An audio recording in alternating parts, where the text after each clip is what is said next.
Hello everyone, welcome back in my channel. तो हाजिर हूँ मैं फिर से एक न्यू इंटरेस्टिंग मॉरल स्टोरी के साथ। आज की स्टोरी बहुत ही इंटरेस्टिंग है, साथ ही यह एक मॉरल स्टोरी है। तो वीडियो के अंत तक बने रहिएगा। बहुत सारे न्यू एडवांस लेवल के वोकैबुलरीज आप इस स्टोरी में सीखेंगे। इसके साथ ही स्टोरी को रीड करना और इंग्लिश वर्ड्स के करेक्ट प्रोनाउंसिएशन के बारे में भी सीखेंगे। तो स्टोरी स्टार्ट करने से पहले अगर आप इस चैनल पर न्यू हैं तो मेरे चैनल को सब्सक्राइब कर लें और जो बेल का आइकन दिख रहा है उसे भी प्रेस कर दें। और अगर आप मुझे फेसबुक पर सुन रहे हैं तो फॉलो कर लें। तो चलिए स्टार्ट करते हैं आज का यह इंटरेस्टिंग मॉरल स्टोरी। आज के स्टोरी का टाइटल है द वाइज किंग। वाइज का अर्थ होता है बुद्धिमान, किंग यानी कि राजा। तो शीर्षक का अर्थ हुआ बुद्धिमान राजा। So let's begin the story. In a country, kings had to follow a ritual to leave their possessions and place after 1 year's region। Country का अर्थ होता है देश, फॉलो यानी पालन करना, रिचुअल का अर्थ होता है रिवाज, लीव यानी कि छोड़ना, पोजेशंस यानी कि संपत्ति, प्लेस यानी कि स्थान, आफ्टर यानी बाद, रीजन का अर्थ होता है शासन। इस सेंटेंस के अर्थ को देख लेते हैं। इन अ कंट्री यानी एक देश में, kings had to follow a ritual यानी कि राजाओं को एक रिवाज का पालन करना पड़ता था। To leave their possessions and place after 1 year's reason. क्या चीज का? अपनी संपत्ति और स्थान छोड़ने के लिए 1 वर्ष के शासन के बाद।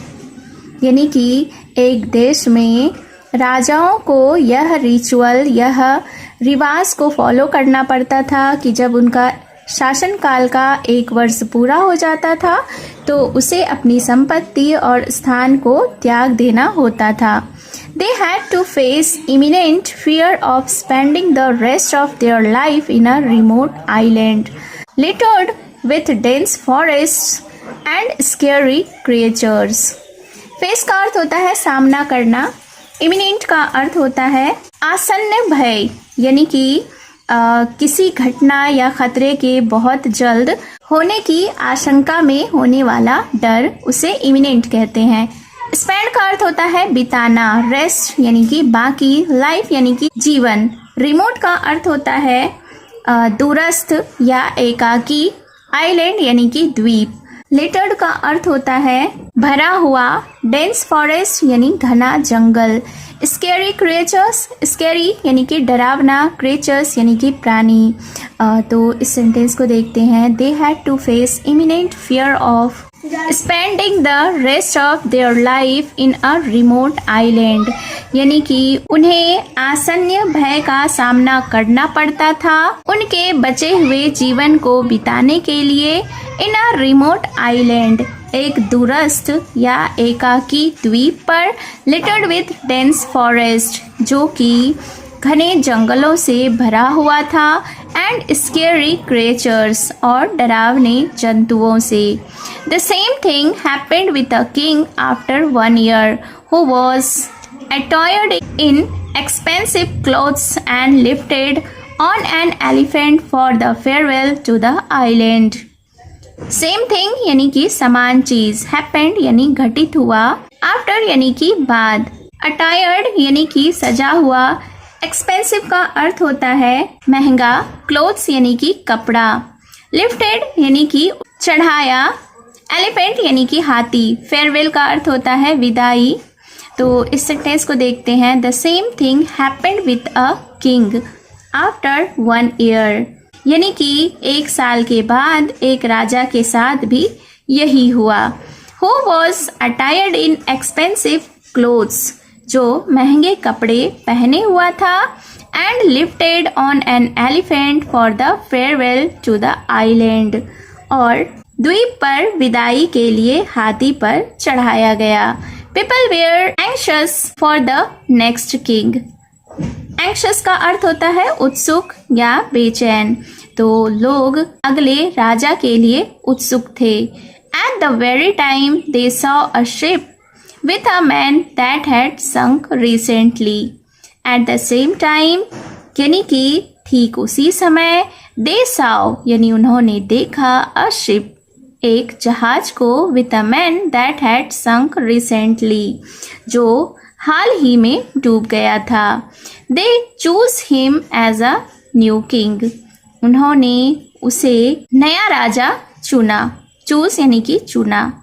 When the king was told about the rules, he decreased extravagancy of the kingdom and utilized all the money in transforming the island into an abode so that he might live there. When का अर्थ होता है जब, about यानी बारे में, rules यानी कि कानून, decreased यानी कि घटा दिया, extravagancy का अर्थ होता है फिजूल खर्ची, किंगडम यानी कि साम्राज्य, यूटिलाइज्ड यानी कि उपयोग किया, मनी यानी कि पैसे, ट्रांसफॉर्म का अर्थ होता है बदलना, अबॉर्ड यानी कि निवास। तो इस सेंटेंस को देखते हैं। When the king was told about the rules, यानी कि जब राजा को नियमों के बारे में बताया गया, he decreased extravagancy of the kingdom, यानी कि उसने राज्य की फिजूल खर्ची को कम किया, and utilized all money in transforming the island into an abode, और सारा पैसा द्वीप को निवास में बदलने के लिए लगा दिया, so that he might live there, जिससे कि वह वहाँ रह सके। Now the same island flourished as a garden and many domestics were sent there for rearing. Flourished यानी कि फला फूला, गार्डन यानी कि बगीचा, rearing का अर्थ होता है पालन पोषण। तो इस सेंटेंस को देखते हैं। Now the same island flourished as a garden, अब वही द्वीप एक बगीचे के रूप में फल फूल रहा था, and many domestics were sent there for rearing, और कई घरेलू पशुओं को पालन पोषण के लिए वहाँ भेजा गया। Even he kept his earning save for future provisions. Even यानी यहाँ तक कि, earning का अर्थ होता है कमाई, सेफ यानी सुरक्षित करना, फ्यूचर यानी भविष्य, प्रोविजंस यानी कि प्रावधान।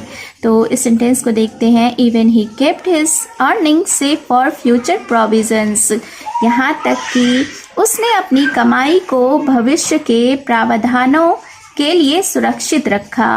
Now the day came when he had to visit the island, but his cheers unlike the other kings amazed the people. Now the day came, और अब वह दिन आ गया, when he had to visit the island, जब उसे द्वीप पर जाना था, but his cheers unlike the other kings, लेकिन उनकी खुशी दूसरे राजाओं से भिन्न थी, amazed the people, जिससे कि लोग चकित रह गए। Actually, the wise king, being very visionary, thought for his future, which presented him a happy life. Actually यानी कि वास्तव में, the wise king यानी वास्तव में बुद्धिमान राजा, being very visionary बहुत ही दूरदर्शी था, thought for his future जिसने कि अपने फ्यूचर के लिए, अपने भविष्य के लिए सोचा, which presented him a happy life, जिससे उसे एक खुशहाल जीवन मिला। Moral of the story is wisdom can deceive fate, यानी इस स्टोरी का, इस कहानी का यह नीति है कि बुद्धि भाग्य को धोखा दे सकती है।